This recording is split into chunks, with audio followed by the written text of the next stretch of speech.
नमस्कार व्यूअर्स।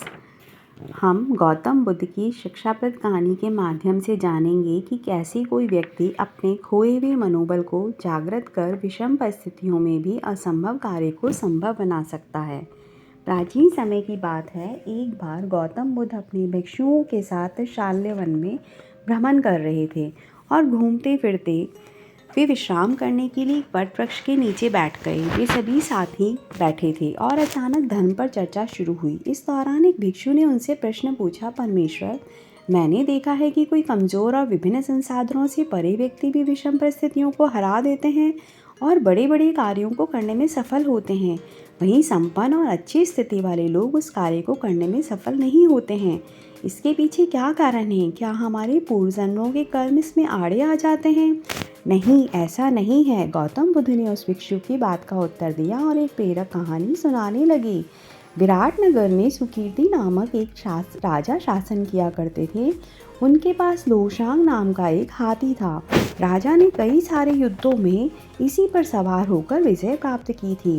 बाल्यावस्था से ही लोशांग का इस प्रकार प्रशिक्षण किया गया था जिससे वह आगे चलकर युद्ध कला में निपुण हो सके।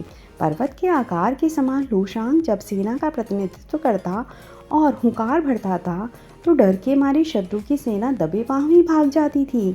जैसे व्यक्ति जन्म के बाद युवावस्था से होता हुआ जरावस्था को प्राप्त होता है, उसी प्रकार लोशांग भी बूढ़ा होने लगा। उसका शरीर कमज़ोर पड़ने लगा और तेज भी समाप्त होने लग गया। वह अब हाथीशाला में केवल शोभा मात्र बनकर रह गया था।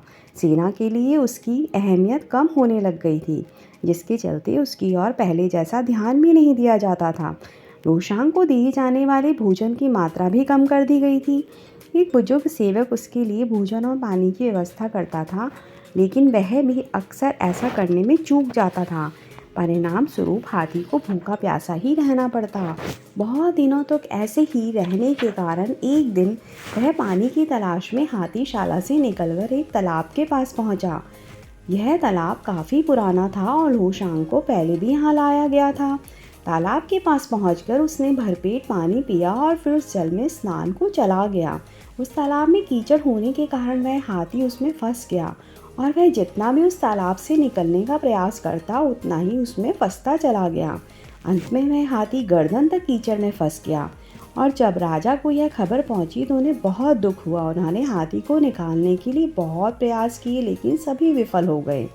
उसकी यह दयनीय दशा देखकर वहाँ मौजूद सभी लोग निराश हो गए।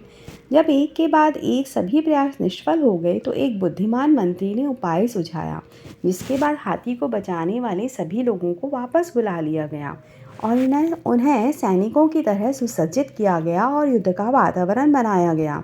लोशांग के सामने युद्ध के नगाड़े बजाने लगे और सेना इस प्रकार इधर उधर कूच करने लगी जैसे वे शत्रु के पक्ष से हो और उसकी तरफ आक्रमण करने के लिए आगे बढ़ रहे हों। यह देखकर अचानक लोशांग में न जाने कहाँ से जोश आ गया और उनसे बहुत जोर से हुंकार भरी। वह अपनी ओर बढ़ रहे सैनिकों पर आक्रमण करने के लिए पूरे बल से गर्दन तक फंसे कीचड़ को खदेड़ता हुआ तालाब के किनारे जा पहुंचा। इसके बाद उसे सैनिकों पर आक्रमण करने से पहले बहुत मुश्किल से नियंत्रित किया गया। यह कथा समाप्त करते हुए गौतम बुद्ध ने कहा, भिक्षुओं, इस संसार में सबसे अधिक महत्वपूर्ण मनोबल ही है। यदि किसी व्यक्ति में मनोबल जाग उठे तो दुर्बल और हारा हुआ व्यक्ति भी असंभव को संभव करके दिखा सकता है और अनेक अनपेक्षित सफलताएं हासिल कर सकता है। इस प्रेरक कहानी से हमें यह सीख मिलती है कि मन के हारे हार है और मन के जीते जीत। अर्थात यदि व्यक्ति मन में ठान ले कि उसे जीतना ही है तो किसी भी विषम परिस्थिति हो उसे विजय प्राप्त करने से कोई नहीं रोक सकता।